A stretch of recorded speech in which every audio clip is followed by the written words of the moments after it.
Hello there, and welcome to JagaVision episode 90. We are nearing 100 pretty soon here. 10 more episodes. We should throw a big party or something. I'm Jared Nyberg. I'm your host. I am co-owner of JagaSilk here in Victoria, BC.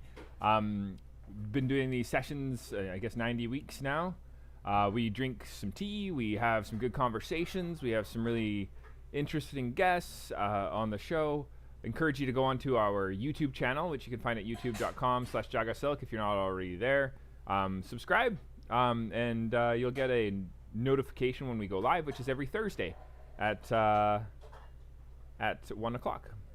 I'm just going to change the title here of the show. I thought I already did that, but it's part of our. We're actually going to be releasing some more reserve teas that have been kind of in the background that I've been wanting to release for quite some time. We're going to be doing a white tea, Fuding Baihao, that we're pretty stoked about. Oh, it's Fuding Da Baihao. What am I doing? Okay. Add that da. And it's a really young leaf. It's quite beautiful. We're going to be drinking it with our guest Adam Kreek. And with Sherri from Sister Speak. So Kreek Speak and Sister Speak. There's a lot of speaking today. Sister Speak, of course, has her music project. She does her shows on Thursdays as well, just before we start here, and we've been her tea sponsor for over a decade. And then Adam is a gold medal Olympian. He won gold in the Beijing Olympics back in the day. When in 2008, I think, he was doing rowing for Canada, and since then he's become a business coach. He's a entrepreneur, does all sorts of interesting businesses, and he's been drinking our tea all along the way. And he's another fellow that we work closely with. So pretty stoked to have Adam join us today as well. He'll be joining closer to 1:30. I encourage you to go check out some shows. Again, we've had some great teas, some great conversations in the past. But today, we're also looking forward to a really nice show. At the beginning of the show, what I like to do is I like to drink a tea that I've never had before. So it's just an opportunity for me to sort of, like I may have had, for example, this estate. This is a sample that I got from the Castleton estate in Darjeeling. And Castleton is... they're pretty famous. They're along the lines of sort of your Margaret's Hope, etc. Pretty well known. This is their they call it their Moonlight. It's getting on in age. It's 2021 harvest, so it's the freshest first flush you can get right now. But the Indian first flushes are around the corner right now, and so it's kind of interesting to see how they taste right now. I have a memory of working with some tea from Darjeeling when I was co-hosting the tea festival, and we had Kevin from Camellia Sinensis, one of the owners there, on the show, and he hold on, alarm going off. He actually brought to my attention the importance of changing brew parameters depending on what time of year we're in. So I'd always had first flush Darjeelings, and then I'd tell myself, you know what, their lifespan isn't super long. I don't think that I'm going to get much out of them past a particular moment in time, say like 8 months in. And I guess I was tasting something similar to what they were tasting, but the response to it was different. Instead of saying this tea is done, I can't brew it anymore, they would just alter their brew settings. They say that the tea has transformed. And I do feel that way about matcha and Japanese greens, so I don't know why I didn't make that connection with the Indian teas. With Japanese greens, you'll find that the flavors develop and you get some really interesting sort of maybe immersion or development of those volatile oils, so that you get a much more interesting tea out of your selection in October, whereas the harvest is in June. And so Kevin was talking about how they changed their brew parameters for their Darjeeling in the new year. So this is harvested end of February, early March, that kind of time frame. And unusual for your let me see if I can get a tray here. Unusual for your Darjeelings.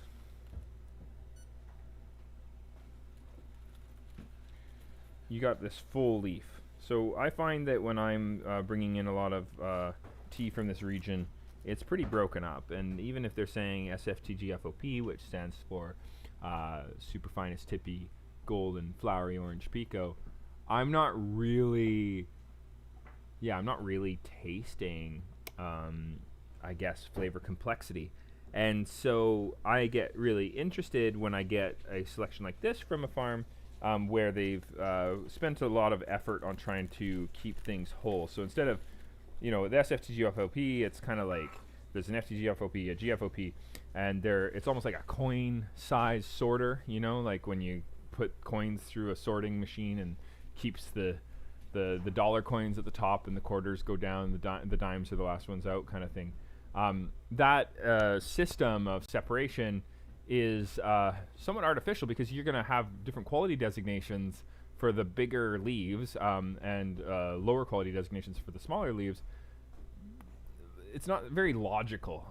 I think that if you had a good harvest, it makes more sense to me to do what they're doing here, where they've kept all of those, they've kept them together, they've just handled them carefully. And so you're able to, I think, get a lot more complexity of flavor out of these very, for the most part, intact leaves. A little bit of sediment in there, but not a whole lot. And it just makes the extraction a lot more interesting. So looks good, smells good. The wet aroma I'm seeing as it opens up, though, a little bit more brokenness than was apparent when the leaves were rolled up. I'm not seeing a whole lot of intact bud sets. It looks like a fairly rough harvest from a prestigious estate. So I see some stems floating around. Yeah, I'm not super stoked, but I don't think it's going to be terrible, but I don't have huge hope that this is going to be amazing either. So yeah, we'll see what happens. So I'm going to quickly fix something here while that's brewing. We plan on having a white tea today, and I'd always talked about white teas as if they were lightly oxidized like green teas. But I think mentioned this countless times now on the show. That proved not to be the case when I had the owner of Tecan on the show. She corrected my misinformation there. In terms of its relationship to the PPO enzyme and polyphenol oxidase, white teas are closer to crimson tea, or what we call black tea in North America. What's interesting is that what I'm drinking right now is from Darjeeling. And Darjeeling is often just, when you say Darjeeling, you are intending almost to say like crimson tea, or what we call black tea. And the reality is that their oxidation levels are getting lower and lower all the time, and you're getting something more in the category of an oolong. It smells like honey. Wow, nice honey smell. It reminds me of fireweed honey. A little bit of tannin. Okay. I bet you if I dose that higher, and if I did a shorter infusion, it would taste pretty mighty. A little bit too harsh on the tongue for me. I'm just gonna have a staff member out of the camera who I'm going to share some tea with here.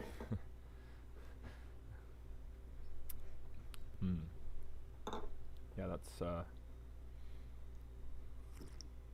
you getting tannin in that, or is this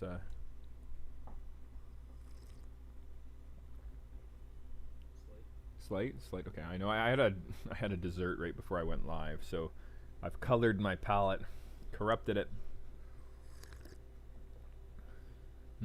But that's lovely. Yeah, I think I could I think with a slight tweak to the brew settings, that could be really interesting. We like to do a cupping every Friday morning. We switched to Thursday mornings here at JagaSilk, and we were doing a bunch of autumnals this morning, and so it was interesting to taste now a harvest from 6 months before what we were drinking this morning. So. Smells good, tastes good. Yeah, I think we're in a good place. Yeah, my gut reaction here is to brew it a little different. See what happens. You know, actually, since Adam's joining me at 1:30, and I often have Sister Speak join me a little bit later in the broadcast, I should probably take this opportunity to rebrew, see what happens. Okay, so I think I'm gonna go for higher dose, faster brew time. I don't know if I want to change the brew temperature. Kind of was thinking 80 degrees, but when I was brewing with Kevin, I remember him using 90, so I'm gonna stick with 90. I'm gonna go for something more like 7 grams here. So I'm gonna double my dose. I was doing 3.5 grams, 3 minutes for at 90 degrees C. I think what I'm gonna do this time is I'm gonna go for double the dose and maybe 2 minutes of time. See how this works. Okay, so going for it. Okay. I always love the way that they have these micro bubbles that appear as I'm pouring onto these first flush teas. You know, I was visiting a tea company in Seattle, and I remember the owner there telling me if I see the bubbles, it means there's pesticides in the tea. And it's possible she's right, but I've also heard from Japanese purveyors that grow organically that the bubbles are a sign of a high amino acid content. So there's just more protein in there, is what they say. And you know, who's to say what's accurate? I'd hazard to say that there's just trapped air bubbles in there, or there might be an interaction happening with a little bit more nitrogen in some environments than others. And it's just a very noticeable feature, though, of these young tea leaves, as you see a little bit of bubble action as you're as you're pouring your hot water on top of them. Castleton, Margaret's Hope, those are kind of the famous tea estates in Darjeeling, probably the most famous, and at least from what I've interacted with in tea culture. Correct me if I'm wrong, Darjeeling enthusiasts out there. And so it's kind of interesting to try a signature estate selection. I find personally I'm not drawn to these large brand names. I don't really enjoy working with really big operations. As an importer, as a buyer, I'm much more fascinated by small lots, careful production on a very small scale. It's not true just in tea for me. It's also true in alcohol and cheese and chocolate. I am really attracted to these smaller operations. But it is interesting to taste these really famous producers, just to get you a sense of sort of what the benchmark is for what's considered a really top quality tea in the greater world, right? I think for example, with matcha out of Japan, there's a company called Marukyu Koyamaen that's really famous, and I like to try their matcha sometimes because I think that it's just fascinating to drink matcha from a company that's really well renowned. And Takaki-san, who we buy from, he actually went to school with the son of the owner of the company, so we had the great opportunity to go and visit the farm there. And okay, all right, let's try that. That's 2 minutes. Much higher dose. And let's see if I've ruined the tea or if I've improved it. Okay. Anyway, it was really nice to go and visit there and just kind of have some of their beautiful teas. And what I do also find, though, is that, like a good musician, it's nice if you have both the talent and the marketing powerhouse behind you, because you can do some pretty big things with that. you do see sometimes a notable lack of substance and a very good marketing team for some products out in the greater world, and that's always a disappointment. So I'm much more attracted to products with substance, but again, that's a judgment call. So I guess yeah, I'm getting that honey smell again. It's really notable, honey aromatic.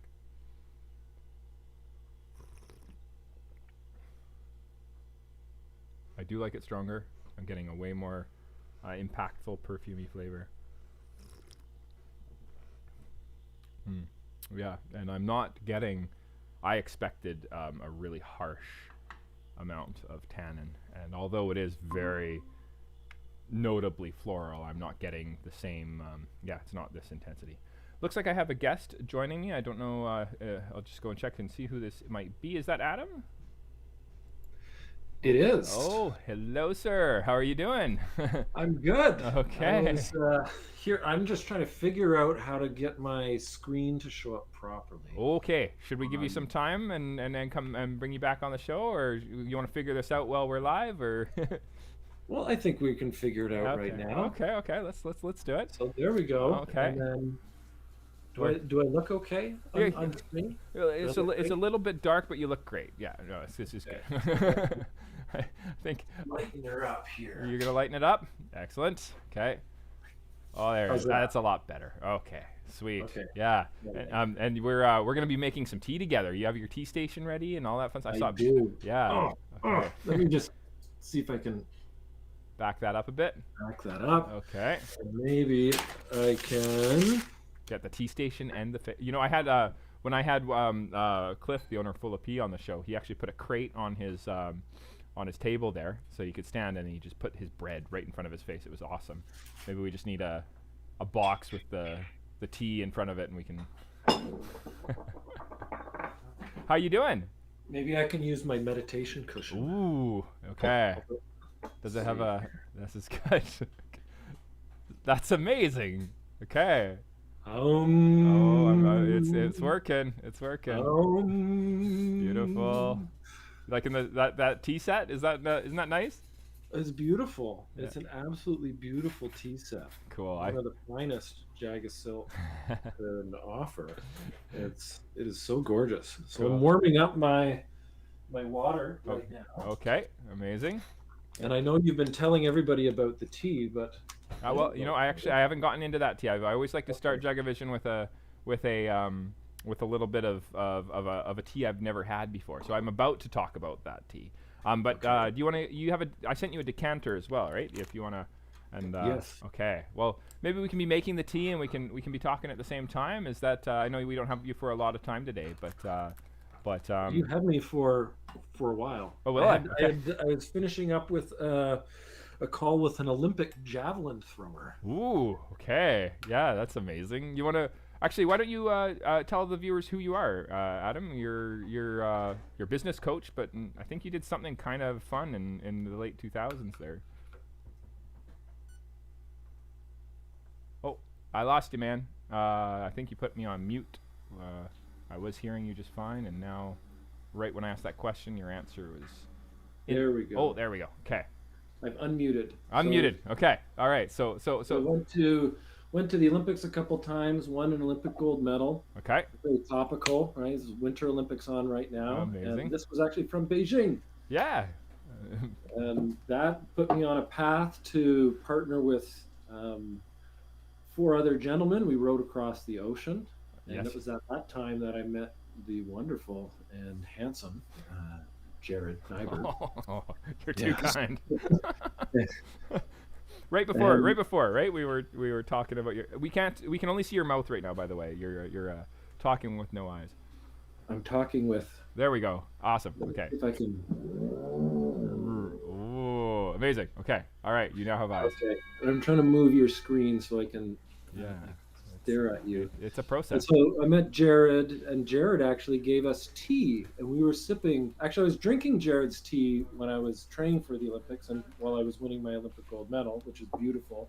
But I didn't really know him. Still can't see your eyes, but this is good. There we go. Okay, perfect. Okay. And then we took Jared's tea across the ocean. We drank it when we went across the ocean, And we also, let me see, what else has happened since then? We had a couple. We made like I remember we did like a hemp tea protein We powder. did Put it indeed. out on the market. Yeah, yeah. Failed, but it I, was a you know, fun little business I project. wouldn't call it a fail. I would say that it was we did a tactical retreat.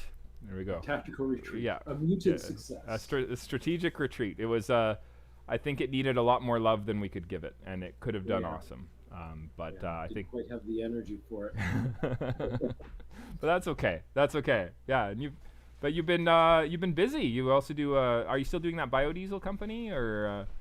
Yeah, we've got a company. We've partnered with a local First Nation now, and we're building a facility on the Malahat First Nation land, Oh wow. where we collect waste cooking oil and turn it into both biodiesel and other petroleum replacement products. Nice. And these days, now that I'm no longer rowing across oceans or at the Olympics, I'm in the world of strategic planning, executive coaching, and conference speaking.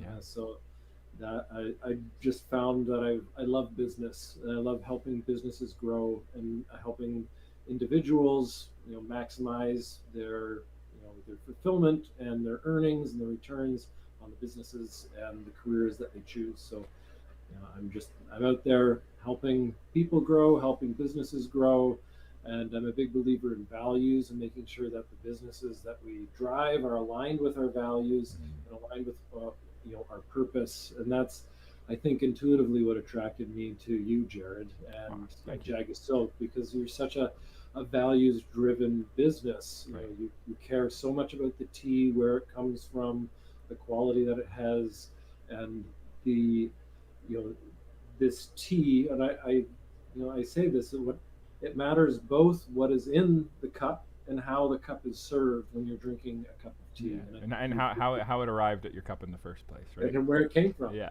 You do all three of those things. Yeah, yeah.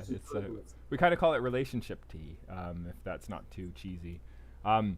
It's interesting because I remember when you first contacted us, and I didn't know you from, and you had this. And I mentioned this when you were on the show last time, but you had a Wikipedia entry. I'd never talked to somebody with a Wikipedia entry. I thought that was awesome. I'm like, who is this person, this Adam Kreek? Is he real? And then I'm like, oh, he's very much real. This is a real person. Wikipedia, yeah. You can Google me. Yeah. And Yeah. You've been a great teacher for a lot of things. Like I know I've picked your brain on how to sort of negotiate with what is it with getting a little bit more interaction with the media.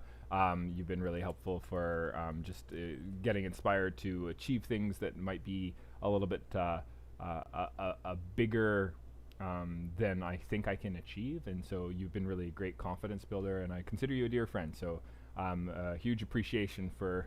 We don't really hang out that much, but when we do, I feel that it's a very good quality moments and very impactful in my life. So for that, sincere gratitude, Adam. I have so we have this tea. It's a Fuding da Bai Hao. I figured we could brew it. It's you got that scale there? I do. Okay. And what I've been doing is I've been putting the brewing parameters on the tea, but that I believe that particular teapot I sent you is 6 grams. Sorry, it's 180 milliliters that will fill it. So I'm going to suggest that although the package says 5 grams for 120 mils, for you I'm going to suggest that you put in 8 grams for 180 mils. So I'm 5 grams 120. You're going to be 8 grams for 180. Okay. 8. And how we're going to do this is I would love you to, it's kind of a little hard, a bit of a challenging tea to deal with, but if you can, maybe what you can do to save yourself some I love measuring my tea because it feels like I'm dealing with illicit drugs. We get told this all the time, that we're, with our scales and our fine powders, that we can't be doing illegal occupation, but we are. It's tea is carefully Well, regulated. well, it's a great replacement. I know a lot of people who struggle with addictions, and there's no shame in that, but they found a lot of relief, embracing um,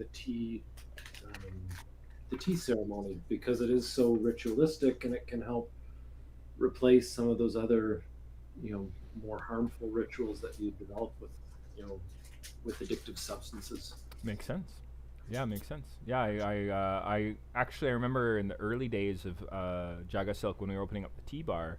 Um, I remember being very vehemently anti-alcohol. I have some family members that have struggled with alcohol addiction, and I remember I would get really upset when I was around people drinking. I have a little bit more of a.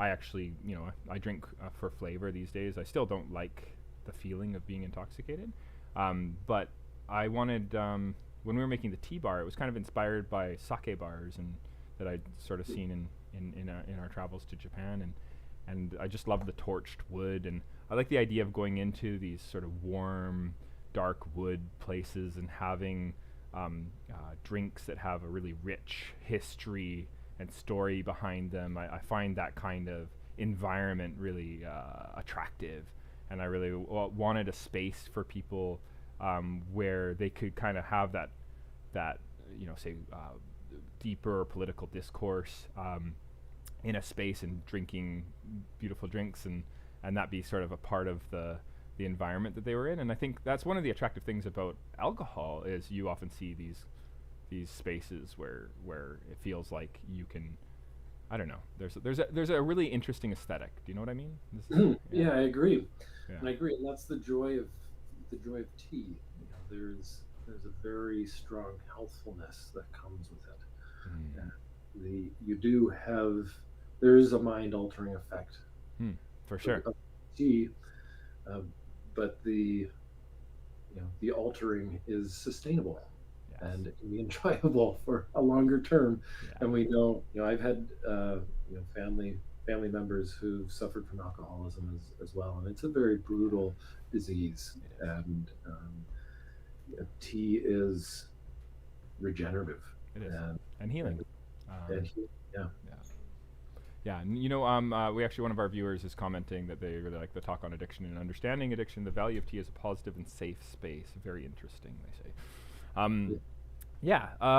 Adam, do you want to put your teapot, after you've kind of preheated it, onto the scale as well? And I'd love you to put the tea that you've pre-dosed into the teapot. If you've done that already, it's all good. So here we have the tea. Okay. Tea is in the teapot. Tea is in the teapot. Okay. We're Should we preheat it so I can empty out the tea into another vessel? That would be ideal. I hate to do that to you. I feel like we're two steps forward, one step back kind of thing. But it is weighed. This is for the audience to see. That's not your camera there, Adam, but that's the Fuding da Bai Hao.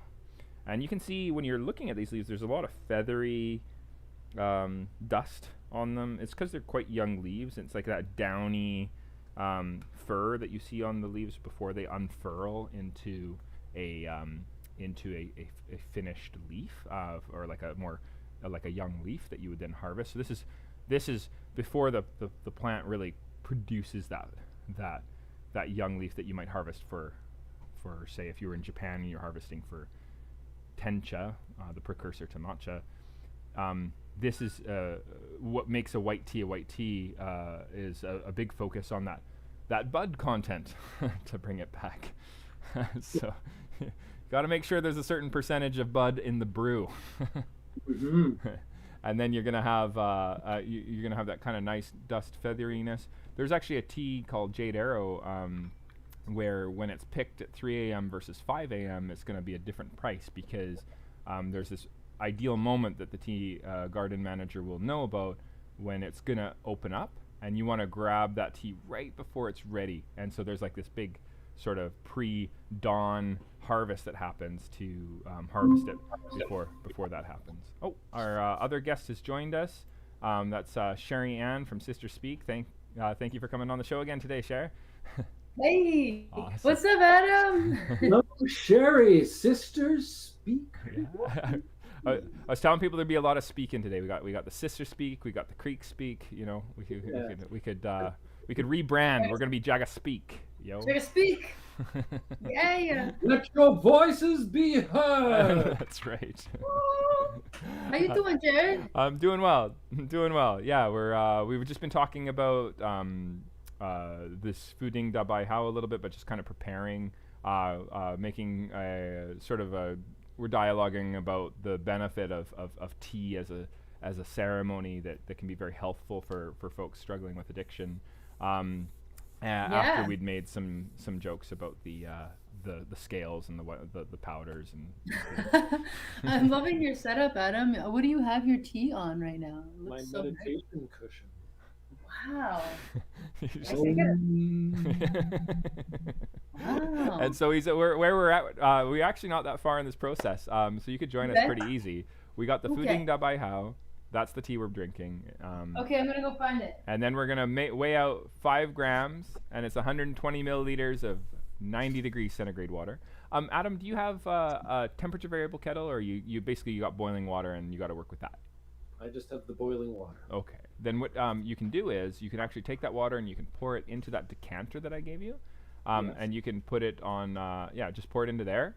And then when you pour that onto the tea, make sure that the teapot is on the scale, and you're gonna measure the water. And ideally, I'm correct, and the filling up that teapot is gonna be 180 grams. But first of all, into the decanter. That's gonna cool it down from boiling. So you start with a rolling boil, you cool it by transferring. How much water do I need to add? Because I'm just going to tear the scale. You are going to want to tear the scale with the teapot and leaves on it, and you're going to pour that water into the decanter first. Fuding da Bai Excellent. How. Okay. And then that's going to drop your temperature down to the ideal temperature, which is 90. So each time because boiling water is 100 degrees, and then one transfer is 90. Sorry, what was that, Sherri Ann? Sorry, I just came in and interrupted. No, it's all good. It's all good. I don't even know what to call myself right now. No, Sister. Just call yourself Sister Speak. that's right. And again, I'd introduced Sherri Ann before you came on, but maybe while Adam's weighing out that 180 grams of water, you could give a brief, or not brief, intro to your work to those watching today. Okay, so I have the 45-minute version. Okay. You ready for Okay, it? let's No, do I'm it. just kidding. Let's hear it. Yeah. I love to play music and I love tea. Amazing. Okay. That's it? That's it. that- I'm just wondering, Fuding da Bai How. Adam, did you know that Sherri Ann has a third album? She had a studio album, but a third album coming out this year? Oh, wonderful. Isn't that It exciting? is coming up April 2022. There you go. Congratulations. Thank you. It's Recorded during this incredibly challenging time. So yeah, I don't even know I how. hope you channeled your depression and self-loathing into beautiful art. that's what we need to do, apparently. Yeah, You know. I blame it on the 7 quarantines. Oh God. Yeah, you went through a number of them. I can only imagine how hard that was. And she survived an apartment fire, to boot. So In Victoria. Yeah. Actually, that's why I'm not in Victoria. yeah. You were in an apartment that caught fire. Yeah, the suite next to us went up in flames right when we got back, like 3 days after we were home to like settle in for the winter and spring. And what do you know? Yeah. And everybody's okay. Everybody made it out. It was like a miracle though. Like there were some people that were in the shower and didn't know. Like The flames were taller than like the front door of a house, Adam, and the smoke was intense. I went by and there was like 18 firefighters and they were just like kind of shell shocked. Yeah, it was pretty intense. Well, it's yeah, nobody was hurt. yeah, I know. I think about that all the time. Like happy to be alive. So grateful everybody made it out safe and like nobody got like severe smoke damage in their lungs. Exactly. And I'm so glad that you're safe and sound. And I know I want to continue this conversation, but I know that you're at a moment there, Adam. If you can pour the water onto the tea, and I have a timer going. I set for 3 minutes. You might want to use your phone. If you've already done it, then just make sure we're brewing for 3 minutes, and then we'll be in a solid place. Yeah. I think I've been steeping for 3 minutes. Okay. If you started before me, then you wanna. What's nice about this particular tea is it's fairly forgiving. What I'd like you to do is empty the entire contents of that tea into the decanter. Okay. Okay. So the decanter. So we're putting it into here. Yeah. So if you wanna, do you have boiling water too, Sherri Ann? Is that? I do. Okay. So. Ow! That's hot. Oh no. I transferred it once. Okay. So what you want to do is make sure that your teapot is preheated. It has 5. Yes. Since you're using the glass teapot I sent you, actually, you could put 8 grams of tea in there. Look at my scale. And then you can fill it up with that 90 degrees centigrade water and set a timer for 3 minutes, and you're gonna be in a good place. There you go. So, Adam, the benefit of decanting your tea is twofold. One of the things is that it's going to make it so that the flavors are more homogeneous, and you're going to find that if you were to, say, pour off into cups, like in Japan, it's quite common to brew in a kyusu or a teapot, and then you pour a little bit in one cup, a little bit in the next cup, a little bit, and then you kind of go back and forth and try and evenly distribute the top and bottom of the extraction. But in North America, we're less careful, and so oftentimes we'll just pour into the cups, and the first cup is going to be the lighter liquid, and the last cup is going to be the more stronger cup of tea. And so I find the Taiwanese style of first pouring into a decanter and then portioning up between cups is ideal. Even when I'm making Japanese teas, I make sure that I do that. Even when I'm drinking tea for myself right now, like I am, I would still just I would pour into a decanter first, and then I would from there. And it's nice to get. They call this the golden drop. This last little bit that you're pouring in is where a lot of that flavor is. So, just getting that last little bit. Bam, bam. Just weighing my tea real quick. Awesome. And then I have a nice kind of golden liqueur sort of color here happening. Yes, I'm just getting my golden drop. Yeah, you are. And then we're gonna, it's got this, I feel like rose and honey and like butter is going on. Wow. Yeah. Smooth like butter, like criminal undercover. 100%. 100%. So,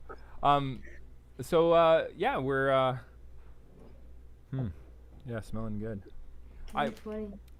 So yes, sorry for interrupting that discussion we're having about beautiful fragrance. Isn't it? Oh my. Works, hey? And then I did smell the honey and the rose. It's so nice being. Whenever I drink tea with you, you just expand my knowledge and appreciation of the art form that this is. Thank you. I figured it'd be kind of interesting for you to have a setup like this, because those little cups there, Adam, they just change the flavor of the tea entirely. Like, you might even want to grab a different cup if you have one and pour into that little cup and pour the same tea into some bigger cup. And just being able to take tiny sips and have your nose right in there as you drink, and the delicate porcelain quality, it absolutely transforms the way that you interact with the tea. I love that everything you said. I'm sorry, in the middle of it, I spilled water all over my pants. Oh gosh, that's turning into a theme, isn't it? I think last time I saw you were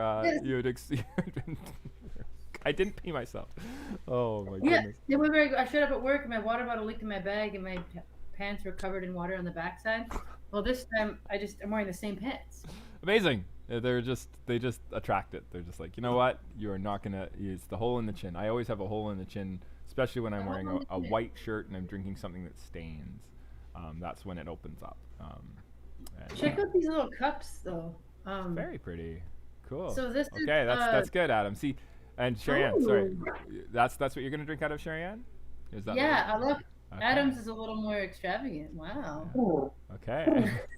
and again, Adam, it's not one is better than the other, but I had it phrased really nicely to me by the owner of the Chinese tea shop in Vancouver. He had what he called a large cup, which was a 3-ounce cup, and he had a small cup, which was like a 1/2-ounce cup.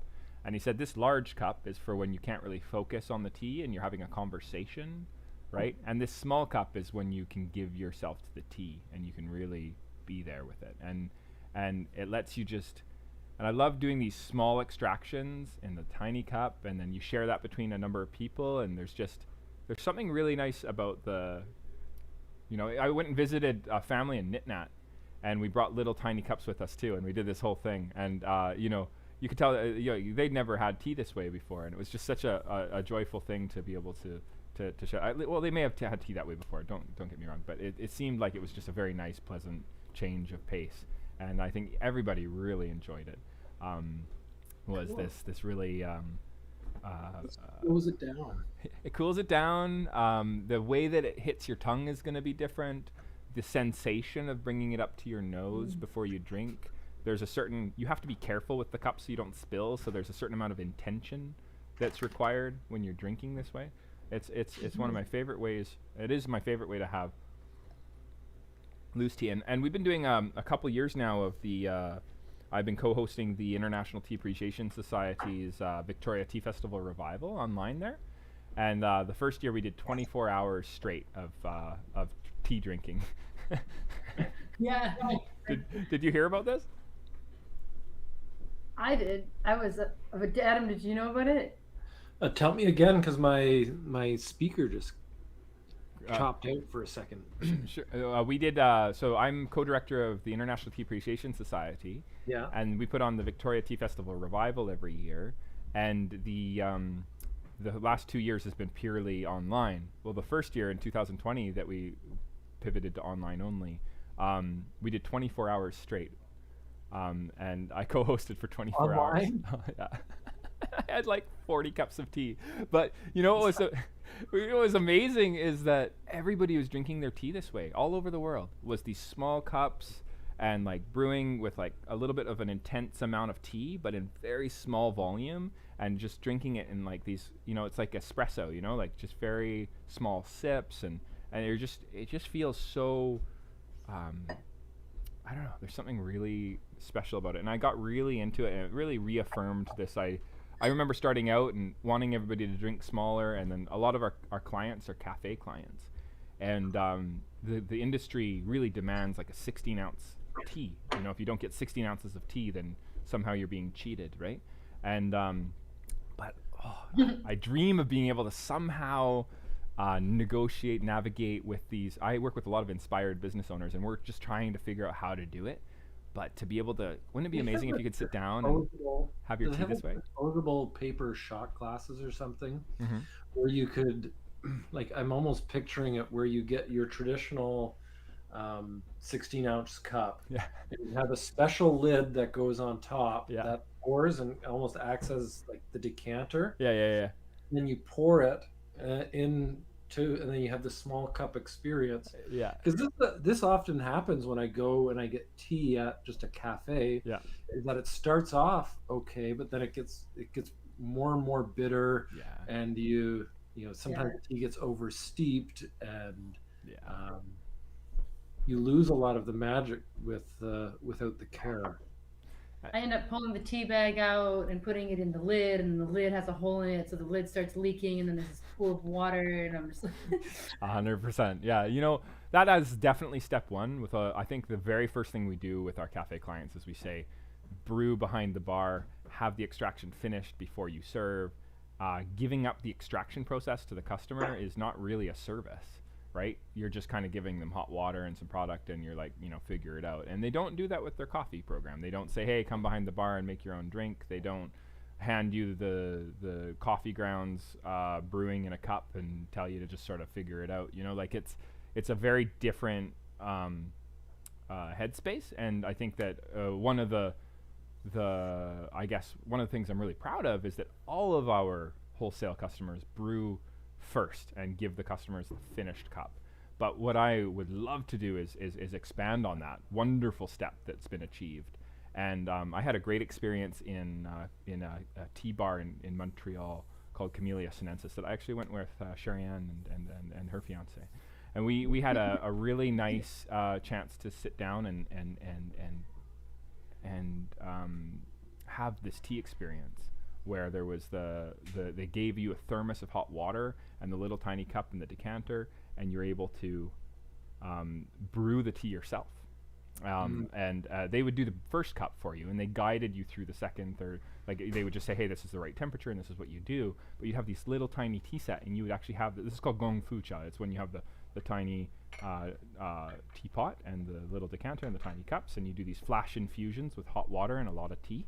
Where oftentimes, Adam, this is a long steep for this style of making tea. It's because it's a white tea that you have to take it this long. But if it was like an oolong or a crimson tea or even a green tea, the extraction time would be way less. Like you're talking 30 seconds, 45 seconds, maybe even 15 30 seconds. to 45 seconds compared to 3 minutes. Yeah. Wow. Yeah. So big difference. Big difference. Mm-hmm. But yeah, I hope one day to be able to do that. I'm kind of like building some thermoses that can hold the temperature and tell you what the temperature is, although they can't really bring it to temp. And we should build a franchise. Yeah. Build a franchise JagaSilk tea bar and see if we can infuse the magic of Jared into these oh wow. That's And Mew. Yeah, and me, or yes. Yeah, bring both of them. And just infuse that, train people so that they can replicate the magic of tea and bring the love of tea to more people. You know, a step back. And I think that's what they were trying to do with Starbucks at the beginning. When Starbucks began, they played opera music. Everyone wore like tuxedos, and it was very experiential. And now it's turned into like a long line of people cycled through. But the magic of your tea bar is the space. Is how the tea is served as much as how delicious the tea is. We get people here from different years telling us, hey, we'd love to open up your shop in Vancouver, or we'd love to do and I always say, thank you, but no thank you, because I just have this image I've seen so many times that exact thing happen. People expand and they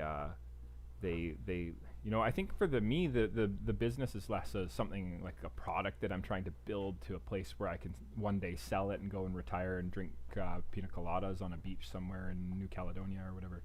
I think that. Well, you just want to retire and drink tea. I'm doing what I love. I love music. I love art. I love culture. I think that tea connects to these life interests, and it was phrased to me really well by the owner of Township Coffee here in town. He says it's more of a lifestyle, right? Like it's a lifestyle choice. And to be able to do that, I don't want to say like no to what you're saying, but I think that the way I've come to terms with it is it's actually a lot more perhaps useful for the person that's serving the tea at the other end to have ownership. So franchise or chains, etc.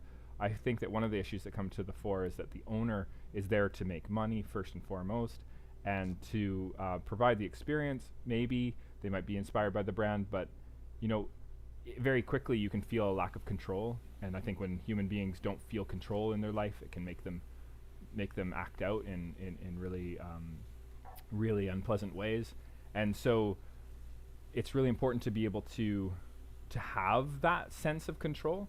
And therefore wholesaling makes a lot of sense, because it can be like, hey, here's some guidelines for how you could do it, and then there's like this back and forth and this kind of collaborative energy that I find really, so it's kind of more aligning with business owners that are already and then trying to find that path together.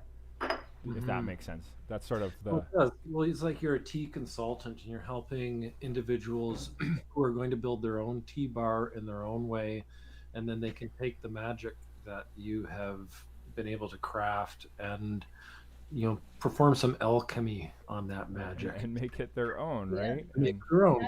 Right. Yeah.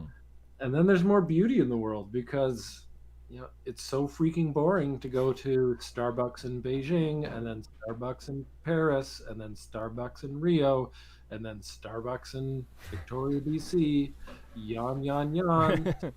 Same. Ooh, you actually made me yawn when you said it.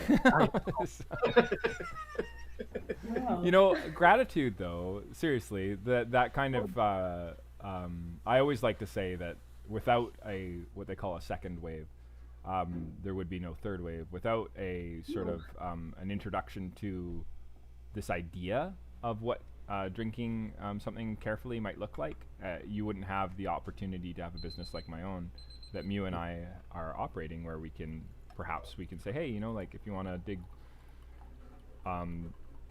maybe we could say a little deeper, then we're here for it. But you know, we kind of lament that there isn't a Starbucks of tea, really, because it would actually help people get sort of interested in this idea of the tea being made for you. And that first step of just making it behind the bar would already be covered. It wouldn't feel so revolutionary. You know what I mean? Mm-hmm. Yeah. But anywho, second steep. The first steep I didn't get. I just wanted to say I do agree with you on the rose and the buttery taste, and there's a little bit of a grassiness. Is that supposed to be there? Yeah, I think that the grassiness is there, and it's part of it being kind of like a young tea. It feels very energetic, right? And yeah, it's like bing. And I used to say that this tea was more like a green tea, and I've always associated white teas with green teas, but it's not really. The enzymatic oxidation, that transformation of the enzyme that browns the leaf, the level that they take it to is actually a lot more similar to what you find in what we call black tea in North America, and is called crimson tea at origin. So it's interesting, but it's very little manipulation. You don't see much rolling of the leaves. So whenever you're looking at a white tea, there's a lot of volume in, like, you weigh out 5 grams of sencha, and it's a lot less product visibly than 5 grams of a white tea. 5 grams of a white tea is going to like really fill the container, kind of thing. And so more often than not, white teas are under strength. They're brewed, especially when people use the teaspoon method, you just don't get any flavor at all. So really, really makes a difference. Oh, I think you've muted yourself, Adam. Adam, you're muted. Almost, hopefully not. Yep. Oh, there you are. Okay, got you back again. Here we go. Yeah, I noticed how much the white tea filled the teapot. Right. It was pretty much almost to the top. I said, that's a lot of tea, but how you explain it really makes sense because it's so fluffy. Mm. And even when I was looking at the texture is very different from a traditional green tea that would be, you know, how it's like hard or bald or it's just because they're not there. It's very little of that rolling that happens. Like you talk about hand rolled versus machine rolled a lot of times when we're talking about the difference between different styles of manipulating the tea leaves. And with white teas, it's again very little manipulation of the tea at that kind of level where you're breaking down the cell walls through this kind of crushing that happens with your green teas, your crimson teas, your oolongs, etc., etc. That second steep, you could just bring again to a boil your kettle, and then you could transfer it into the decanter. Were you able to weigh out 180 grams into your teapot there of the water, Adam? Mm-hmm. Yeah. Did it completely fill it, or was there some room, or?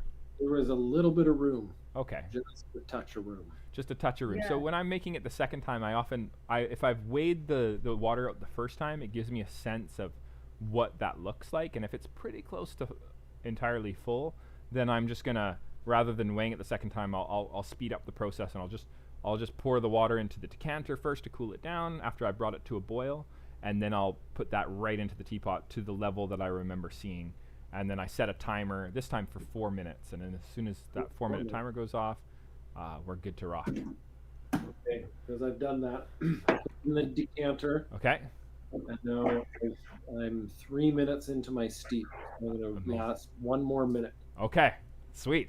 Great. I'm at like 2 minutes. You're in 2 Check minutes. out this retro kettle. Ooh, So, like, very cool. Wow, that looks like iRobot or something. Like, yeah, it's amazing. it's like ceramic and metal. I Huh. think.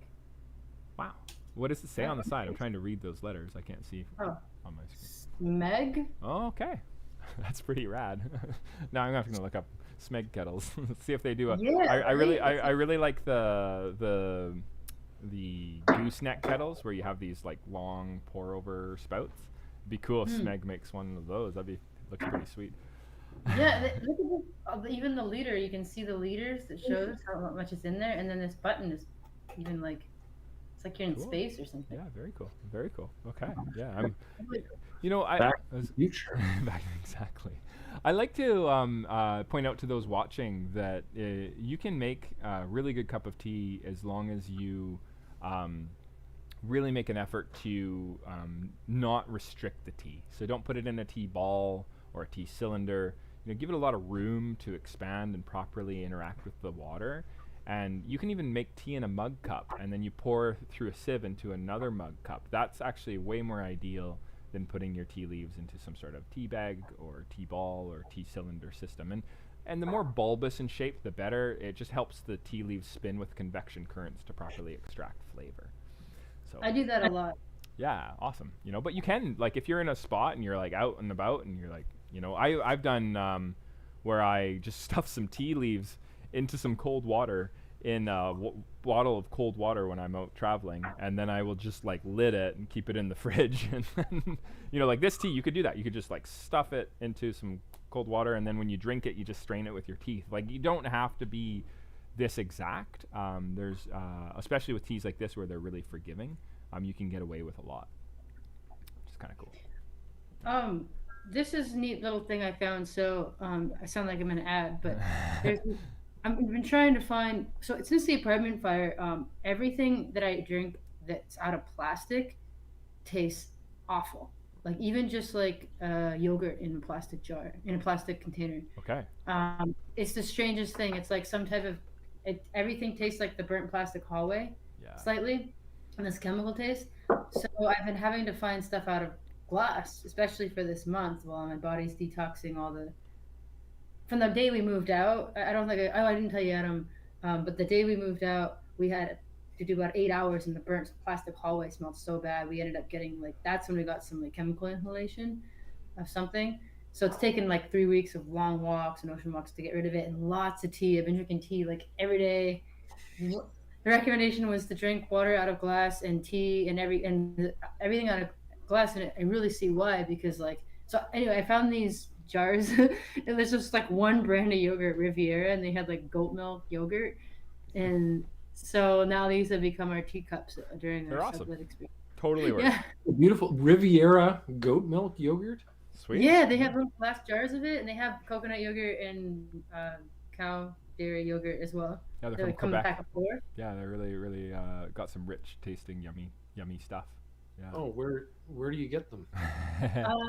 Got them at Thrifties, and then I got them at Whole Foods. They were at Lifestyles in Victoria. I love Lifestyles. Yeah, man. Yeah. Lifestyle.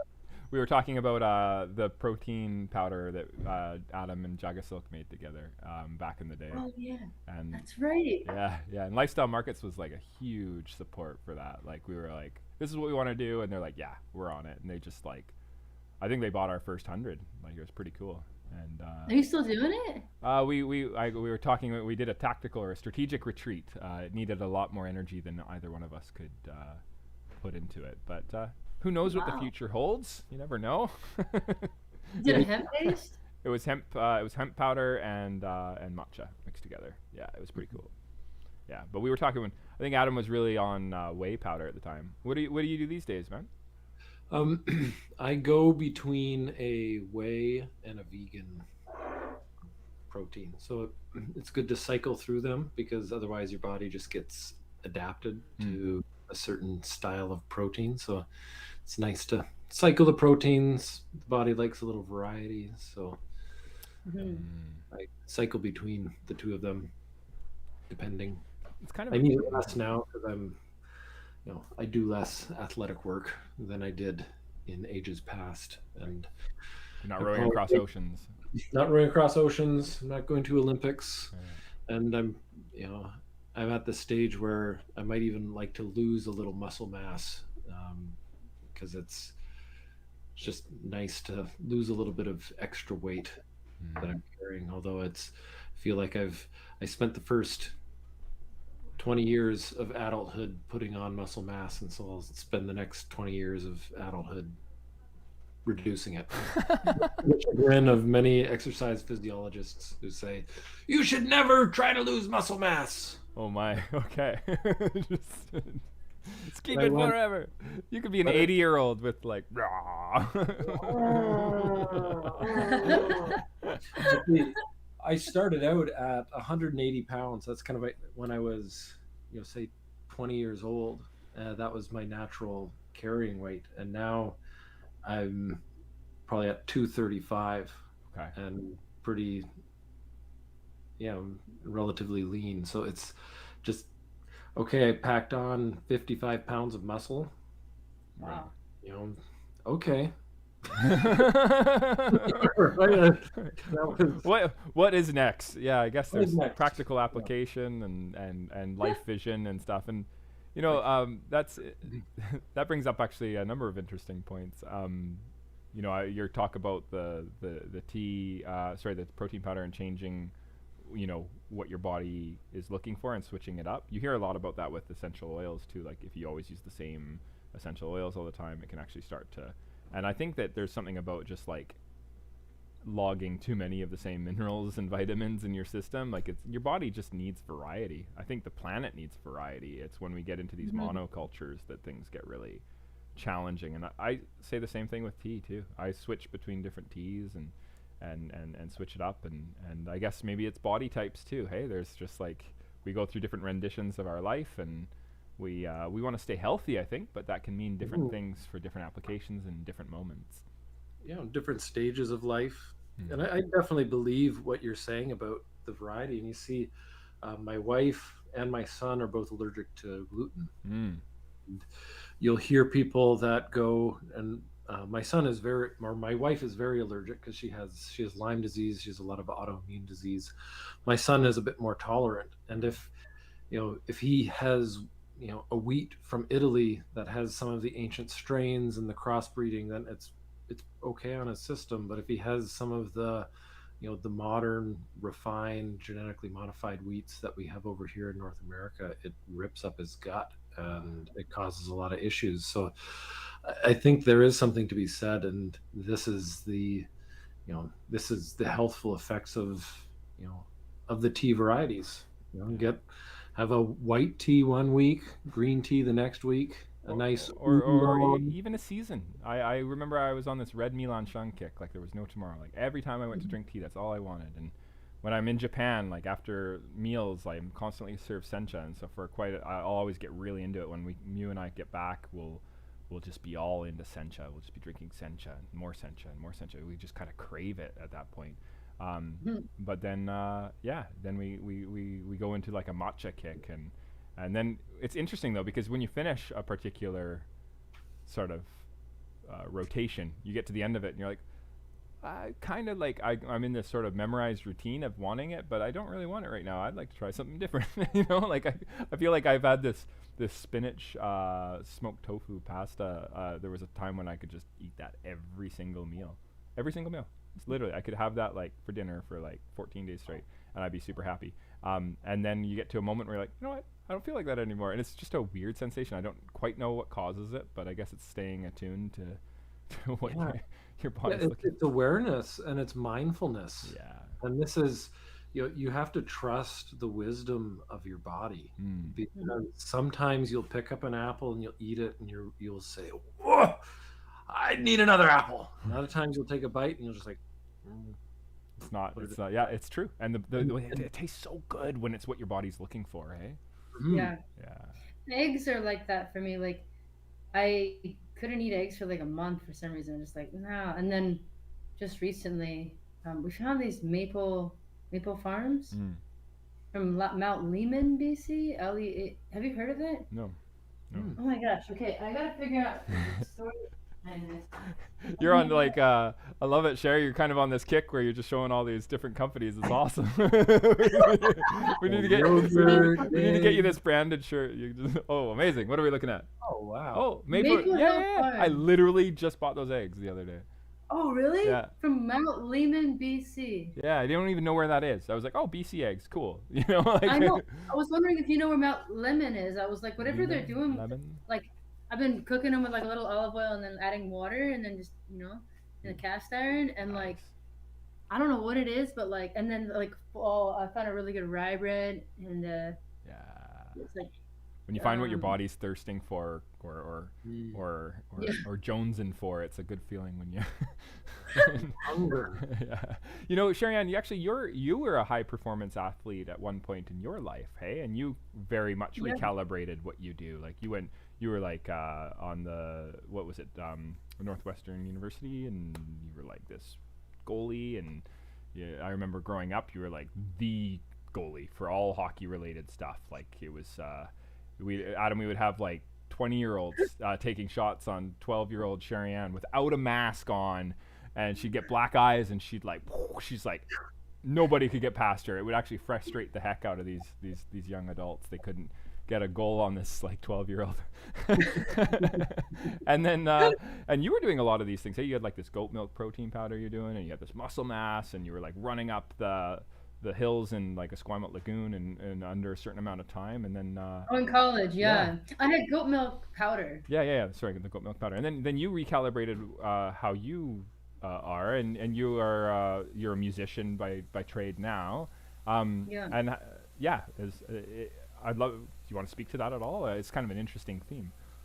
Yeah. So yeah, when I was in college, my coach was pretty hard on me. Just like, we don't want dancers here. We want athletes. And I showed up, and I was pretty lean from. I was in high school. Like, I'm not gonna show up like. So they trained us like football players for the next 4 years, and I would do a workout. And then at the time they didn't really have goalie specific training, so I had my own that I did from the Beast provincial teams in Canada, and then we had the program that all the players did, and they didn't make it specific, so I found that frustrating. So I found myself working out, doing the player workout, so I wouldn't get like shamed in the runs, and like you're not fit enough, and then I'd be doing the goalie workout for more like quick reflex stuff, and then I didn't want to get injured, and everybody was getting injured left and right, so I was doing Pilates and yoga because otherwise I was building too much muscle because I was training like a football player, and so then by the time like my senior year hit, I had like 40 pounds of muscle, and then afterwards I was just like, it was an interesting way of exiting the sports world. Kind of, I still play and I love it and I hike and do all sorts of stuff, but like I I just found myself, my metabolism got a little bit messed up just with like the way, like it was all dining hall food, and I just didn't feel quite right at that point. And honestly, I started drinking green tea every day, and it like helped reset my metabolism. And I cut out hydrogenated oil and high fructose corn syrup entirely. And I was fit before, but like those two things, like it made it so that my appetite was like, if I'm not working out quite that much. At first, I was just like hungry all the time, but I kind of had to do a reset in which like there's a lot of pressure in sports. One of the big things is like I've never weighed myself personally, because in sports they were doing weird things like body mass index and the machine's broken, and like your body mass, you need more muscle mass. Like they were just like really hard on people. It was like so ridiculous because the machine didn't even work. They're like, oh sorry, there was an error with the machine, and everyone thought they had like this terrible portion of like fat to muscle, and like it's just like things that mess with your head when you're training. And so like I was like, screw this, like I'm just gonna eat what I want. I'm gonna eat something full. I'm gonna like be healthy, cut out like weird crap like chemical stuff, and drink lots of green tea because it makes me feel good. And then everything just kind of leveled out, and I just felt like myself again. So yeah, I felt good. I was like definitely like fit. I never got injured. All that, like you're talking about muscle mass, like it helped me from. I didn't get I got like I pulled a couple muscles, but once I started building all that extra muscle, I got injured my first year, and then I never did again, like a serious injury. And so I was like super grateful, because most people had to get surgery by the time they were done. Wow. That's in a nutshell. Yeah. You're not in your head there a lot, Adam. Like this is sounding like stuff that you're. I mean, interesting that you, Sherri is talking about the green tea component too. I've always wondered why you did the Beijing matcha, but I don't know if there's anything else you want to respond to there as well. But well, the like it's different when you're training as an athlete. It's different when you move to the Olympics, and then there's the male stereotypes and the female stereotypes that you also have to battle, and like what's normal, and you have the body image issues that can come in because you're changing your body to perform an esoteric action, an esoteric skill. Because as an athlete, what does it mean to be a better hockey player? What does it mean to actually be a better rower? What does it mean? Like, I'm just moving my body through space to do a motion. Like, I'm not a farmer. I'm not digging holes, to pull water out to help quench people's thirst, or there's an element of futility in athletic pursuits, but then there's something honorable in that as well, taking care of your body, treating it as a temple. And a lot of these realizations that you had around cutting out high fructose corn syrup, getting rid of your additives, understanding what nurtures your body and is healthful for your body, and understanding what doesn't. And everybody is slightly different, but there are some broader principles that you can embrace, which is eat less chemicals, eat less sugar and refined food. Some people can deal with more refined food or less refined food, but less of it is better. And eat more plants, and eat things that are kind of closer to the earth. If you can find things that are grown more organically with loving farmers who are caring for their crops and caring for the people who are consuming their crops, versus having accountants and engineers who are growing your food, and they grow things in a slightly different way than a farmer artist might grow things.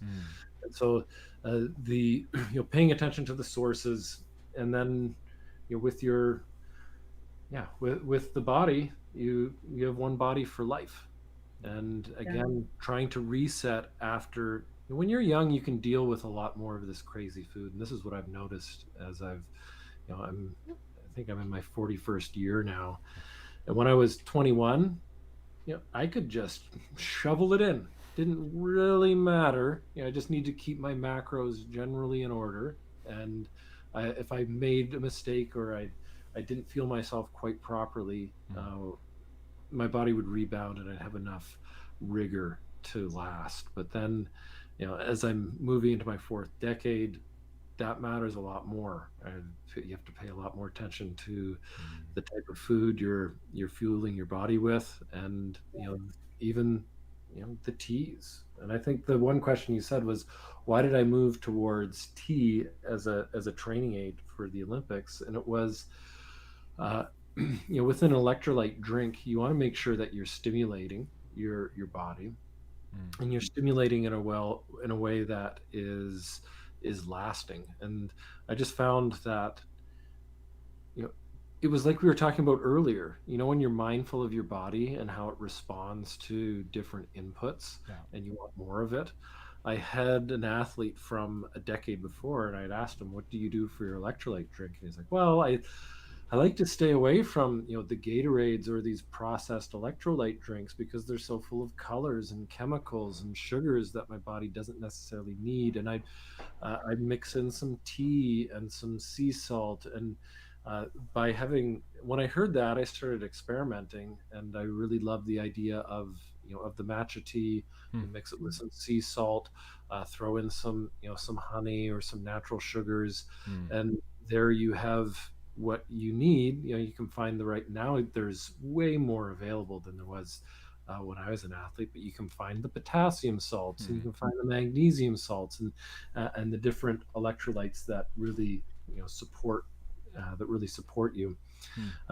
So it was just a way to customize for my body's needs. And if you're mindful when you're consuming this, you're able to see the impact that it has. And again, it was a stimulating yet calming effect, because you want to be stimulated, as an athlete, but you also want to be grounded and present and feel like you're in control. And that's the benefit of a good tea, is that it lifts you up, but not too high.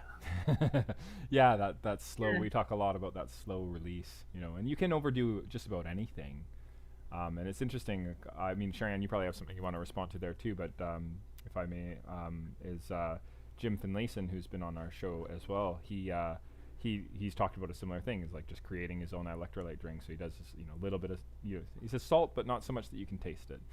Maple syrup, but not so much that you can really taste it. And then he does seem to enjoy the matcha, and I mean he's also a big believer in dark chocolate and red wine. But it's he does good things for him, and he had the Guinness World Record for the beer mile for a long time, and he's won the TC 10K before and been one of the fastest runners in Canada for his age group, which is pretty cool. So you guys are all doing something right, I think, with your achievements, but also the fact that you can, when you're done looking, not, well, that was achievements at that time are done.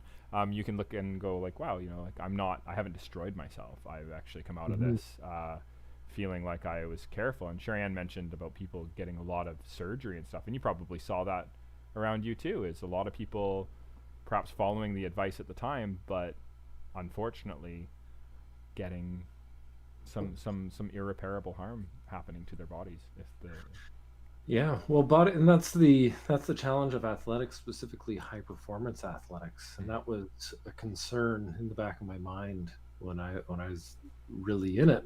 Will this harm me for the long term? Right. And I knew that as as a young athlete, you have a short period of time to do this, and then there's the rest of life, and you can be what I call a citizen athlete, where you enjoy moving your body through space. You enjoy being physical and enjoying that feeling of just moving through the world and enjoying the world. That's very different from I'm going to get from A to B as fast as freaking possible. Citizen athlete versus A to B as fast as freaking possible. Yeah, that's a very, very interesting difference for sure. Sherri, did you have any thoughts you wanted to share on this before for anything else? Oh yeah, well there's still a lot that transfers over to music. I think it's like yeah, there was definitely in the back of my mind like I don't want to get injured for life. Like I want to figure this out, and so I did find myself like praying some days when I had like the slightest injury. Like I'm like hoping, like even pulling a muscle, you need 2 weeks for it to fully heal. Often, if it's like an actual real pull, Right. And like there's the pressure to get back in the game.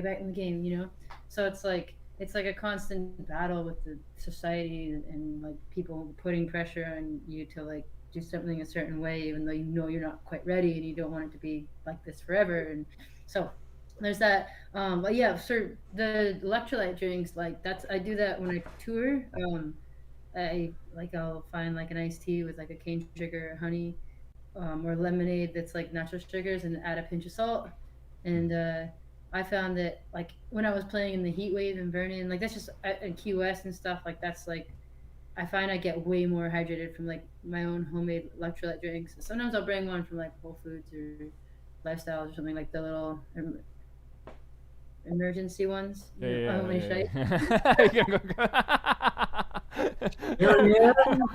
product. Yeah. This is great. It's turning into one long commercial. This is great. Yeah. Okay. Amazing. I mean, after travel, like when as soon as I show up in a new country, like I don't know if you did this too. Like for singing, like I have to have like coconut water, electrolytes, and then if I'm like at a venue, I put a pinch of salt in like even like juice and water. Coconut water is my best friend. Tea and coffee and tea. Strategically. I have to use this so when it's really hot and I'm really traveling, I used to use a little bit of tea, like you said, like for a little bit of a like sustained energy. It helps me a lot playing too. Adam, for you too, I'm sure that what you learned then is transferring over to now. And I know we're hit 2:20, and that's an hour of your time so far. I just want to make sure that we're not overstaying our welcome here at JagaVision. We're all good. Okay, all right. Then Adam, just curious, some of those carryovers as well that Sherri's speaking to for for her sports career to her music. You were in the Olympics. You did your row across the ocean, and now you're a business coach. Some carryovers there, and any other thoughts that you had on this particular dialogue? Well, there is carryover because it's almost like you call it an executive Olympian, or you treat your body and your discipline in a similar way. You want to be serious, but not too serious. You want to maintain the joy and the effort, so that you can sustain for the long term. You can push through when times are hard. Right. But there's some simple things I learned, like when Sherri Ann was talking about traveling.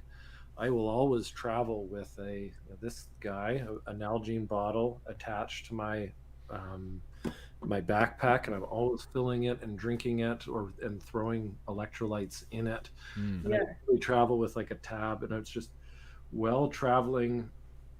Sometimes it's awkward because you really have to go pee when the seatbelt sign is on. But you reap the benefits. And it's interesting. I was speaking at a conference with these chief medical officers. So if you're a really, really big company and you have thousands of employees, you will hire an MD, PhD to be part of your risk management and decision-making team to figure out how to make decisions for the health of your people. Wow. And so I was working with them at this conference in Anaheim, and one of them was presenting a paper on travelers and traveling and how healthy is traveling for your workforce. Right. And myself, when in pre-COVID times, I'd be on the road for 100 days, 150 days in the year, traveling around delivering presentations. Wow. So I was really interested. And they said that there is a positive health effect, I think up to about 14 days. You don't quote me on this, but this is from my foggy memory of what I remember. About if you're traveling for about 14 days a year, there's a marked positive uptick in health outcomes. So traveling a little bit becomes really good. And then once you get over, say 30 days of travel, it goes in two directions. And there's two groups of people, because there'll be the people who travel and then they drink more, and then they go out for more food, and they stay up late, and then they socialize. And then there's massive negative health outcomes that obviously come with that, because you're traveling and then you start medicating yourself because it's exhausting. It's exhausting traveling to a new place. And then there's the other people who are, have their super travel health regimes, and they become, that's the category that I'd be in, where you can become very anal about the things that you eat and what you drink and how you take care of yourself, so that you can keep your energy up and you can sustain this kind of stress. Because traveling in and of itself, like sitting in these little tubes, flying through the sky, going to hotels, and it is quite stressful. And when it gets over, like we said earlier, too much of anything is not very good for you. Right. It starts to get very exhausting. Yeah. And so that's certainly one way that the athletic journey has. That's really interesting, because I don't have the athletic background that you guys have. I was an English teacher, then a university student, then I own the company, and I'm currently trying to launch a music career at the same time as doing the tea company. But I think one thing we do all share is a lot of travel time. Sherri Ann with her music project, a lot of travel. Mew and I with JagaSilk, a lot of travel. I would say that definitely exceeding that 30-day. But I, as much as I feel that I like to stay cognizant of a careful health regime when I'm traveling, I feel like I hit a moment where I was feeling really good. I can travel as much as I need to. And then about 5 or 6 years ago, I started to get incredible migraines on the descent. And no matter how much water, I would drink liters of water. I would try to do the electrolyte thing. I tried everything, and nothing worked. And it was after I had I arrived in Vancouver after going to Italy, and I couldn't. I got out of the plane, and I actually had to lay down on, like, I couldn't make it to immigration. Like, it was that bad. I had to lie down. And Mew, actually, same thing happened to her. And then we had to. Since then, it's been brutal, and I don't know how to do it. But maybe things will be different now with COVID. 2 years, I haven't left Vancouver Island, and I used to travel a lot. Not as much as you, Adam, but definitely more than is considered normal or healthy from that person's perspective. But I've always been curious, like, what am I doing? What am I doing wrong? Like, why is this happening? I'm trying to be so careful, so aware of my food, and I'm not partying. I'm not staying up crazy. Well, maybe it's sleep. Yeah, could be sleep. Well, you work hard on your business, Jared, and I think sometimes it's just sleep, and sometimes you just need a break from travel. Yeah. This has been amazing. I feel like I'm in such a healthier place. On a side note, I had a really bad meal the other day, like, all the wrong things. I had a fast food pizza for dinner once. Like when we were in the middle of there was this I call it our biannual plumbing festival at our house. And the plumbers were there dealing with stuff. And it was crazy, and we just ate this terrible meal, and oh man, like I've been dealing with some pretty intense stuff and I've been fine actually, but that meal just destroyed me.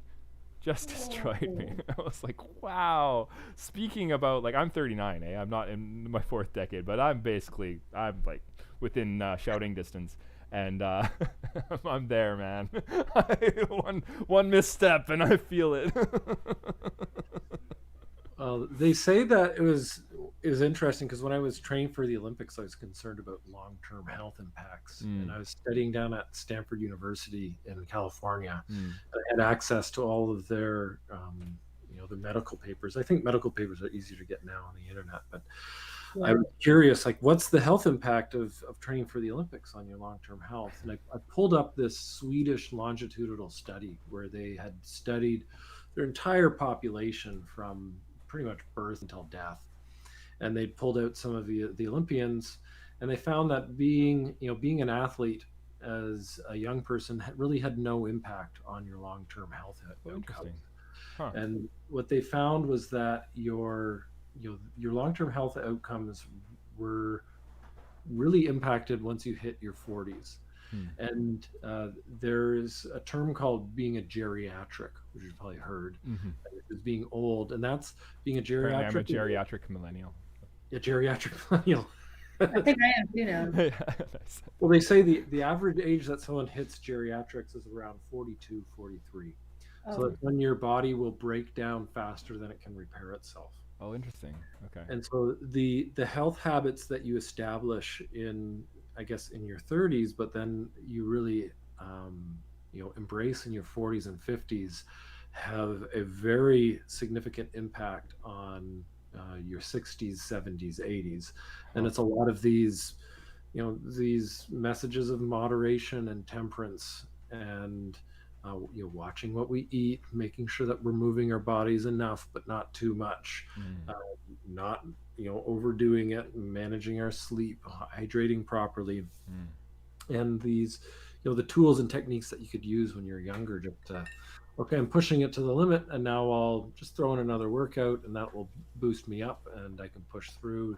Don't work nearly as much as when when we age. And so what they've found is that I think a lot of what we hear and we know as common sense, that how important it is to move your body, move your body for 150 minutes a week, and sometimes do it a little harder.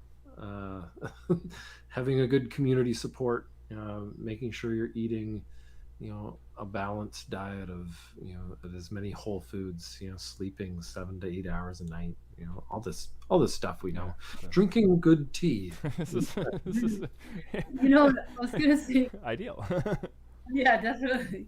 One more thing that I noticed for myself too is over the years, my body just really has an extremely hard time handling layovers.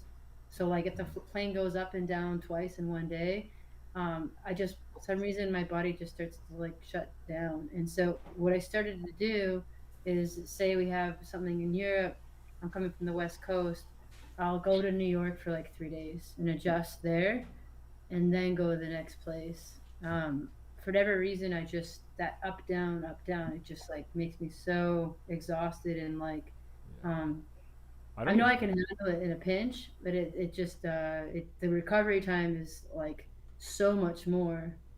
Interesting. It's like a pressure thing where you're like there's less pressure, and so all the fluids in your body want to go out. And when we're down at on the surface, there's a lot more pressure, and it's wanting to push everything back in. That makes I sense. don't know. My brain instantly goes to training. Is maybe there's a way to train it. And one of the things I've taken Jared out once actually. We hopped in the cold ocean water. Yes, we did. That's good training, but I don't know if that would impact the up and down in the ocean. Hitting in the sauna, I think, would help too. Because okay. Are you still doing the Fridays? Is this still a thing? I do. It is still a thing. I go out. If you want to come Friday morning, 5:30 up and down the mountain, 6:30 into the ocean. That's so cool. You know, I've been doing cold showers. I feel a little bit more prepared for this now. You know, I think you just might see me there. I think I've been threatening to go for 5 years. I know. It's, if you want to come, it's there. There's very few of us that do it, actually. It was just 2 of us last Friday. Oh, wow. Really? Okay. That's amazing. Do you want to do it, Jared, in March? I'm going. I should probably make a goal of it. Yeah. That helped me a lot. The cold showers, like handling all the stress of this month. Like our dad has always been like, you gotta shower off cold. You gotta shower off cold. It's like drilled it since we were like kids. Like to the point where like if I have a shower and I don't shower off even a little bit cold, then I feel like guilty or something. But it actually like helps so much. Like I like this idea of the training mind. Yeah, it's and building that in. Training the body, like just with cold showers, We are coming to the end of the show here, guys, and as much as I feel like we could talk for hours and hours, and Adam, Sherri Ann, we both definitely need to do that. Lots to catch up on. I wanted to know if you had any sort of final pieces of thoughts that you wanted to give to those that are watching right now. Maybe we could start with Sherri Ann. I'm grateful to be alive. Nice. Okay. Awesome. And where can people find you if they want to go to you? I'm sorry to cut off the conversation. It's such a nice conversation, and it's so meaningfully important. Like I like the idea of training the mind, and maybe that will be the way. And also coming out of this COVID of not flying, maybe I'll just be more able when I have to fly again, or when I choose to fly again. But you could speak to that, Sherri Ann, or if you want to tell people where they can find your music project as well. Yeah, no, it's just a reminder about the cold showers. Like I feel like when I'm really stressed out, it like helps me deal with stress better. To like, it's nothing that crazy for my body, but it's just a little bit of a test me a little and to shower off cold. So the new album's coming out. People can pre-order it now. sisterspeakmusic.com or patreon.com/sisterspeak. On our website, it's $25, and Patreon, it's if you do $10 a month or more, you'll get like an early listen, you'll get the album, and you'll even get the vinyl. So it's kind of like a monthly thing. Yeah, that's amazing. So, that's really cool. Yeah. Cool. And Adam, do you have any final thoughts you want to say on this subject? And maybe you can tell people where they can find you and your myriad of projects that you're up to. Myriad of projects. I think the easiest one is just the book. Okay. Calling Card, Responsibility, Ethic. Nice. Cool. We talked about addiction, so I talk a little bit about addictions and my take on it within the book. We talk about recovery, training, failure, leadership, mentorship, getting spiritual about your goals, having faith and confidence, that kind of thing. And it's 12 chapters. It's a little bit autobiographical where I share my story, but there's a strong personal development, leadership development side of things. Wonderful. So the book is available, wherever your good books are sold. You can also download the entire thing for free on YouTube if you want. Amazing. I've got the audiobook. Obviously, you can buy it from any of the audiobook sellers, but you can get it for free on YouTube, where I also have a few videos where I talk about different learnings from the book. So I think that's the easiest way if people want to learn a little bit more. The book is designed to give you a boost, to juice you up, get you excited for achieving that next goal, being a better person, and I think we could all use a little bit of that. 100%, 100%. And you know, one of the impetus for having you on, other than just being really stoked about having some good conversation, was actually an intention. It's in the description of this video that we were going to talk about, you know, making a vision happen. We ended up having a great dialogue about how to sort of transform as we age, which has been absolutely fascinating. But I do still need to pick your brain at some point, Adam, about this farm concept that we want to do, the tea house that we'd love to do. That's from like in an old building, and all sorts of different things going on. So we'd love to do that. And Sherri Ann with the music series, we got to talk. It's going to be interesting. She's going to be performing with her project in March, and I'll be performing at the same date, the final Friday here in Nootka Court. So maybe you can come check it out, Adam. We'll be we're having a little bit of a tea dialogue before we go live, and it'll be part of this music series that we do in the courtyard here from March until October, which should be loads of fun. But thank you to both of you for being on, and I hope you enjoyed this Bai Hao, Da Bai Hao, from Fuding. Normally you think white tea, we're not thinking Fuding. I love the rose, the butter, the fragrance. Keep brewing it after this show. There's still lots of love left in those leaves, and once you're done and you're like, oh, I got to go on with my day, put some cold water on those leaves in a jar, lid them, put them in the fridge, and next day you can drink the cold infusion, and it's gonna taste amazing. So how bad is it to drink from the decanter? You know, my uncle, who's no longer with us, used to do that when he come to the tea bar. That was his cup. He's like, this is more my cup. So it's very, very awesome to see you doing that. It's. Oh, sorry. Go ahead. I just really quickly, I realized why I've been doing all these accidental ads today. Okay. It's because we were drinking the Bai Hao. Bai Hao. How do you buy this? It was inspiring that. So the reserve tea, this is going to be part of our reserve tea series. We have a whole bunch of really specialty senchas on the website right now, but people will be able to go to the JagaSilk.com and purchase Da Bai Hao. And we have another one, this beautiful floral Lapsang Souchong we'll be drinking next week with Adrian Bronson and Sherri Ann. And there's just going to be some really nice specialized stuff, and just paying attention to these new releases that are coming out from JagaSilk. So thank you both for coming on, and let's connect again soon, okay? Thank you. Okay, all right. You guys take care. Peace and love. All right. Bye. All right. So that was Sherri Ann and Adam Kreek joining us. Adam Kreek's project, Kreek Speak, is his. You can go to kreekspeak.com. You can also buy that book there that is showing you responsibility ethic. Sherri Ann's music project, sisterspeakmusic.com. Please check it out.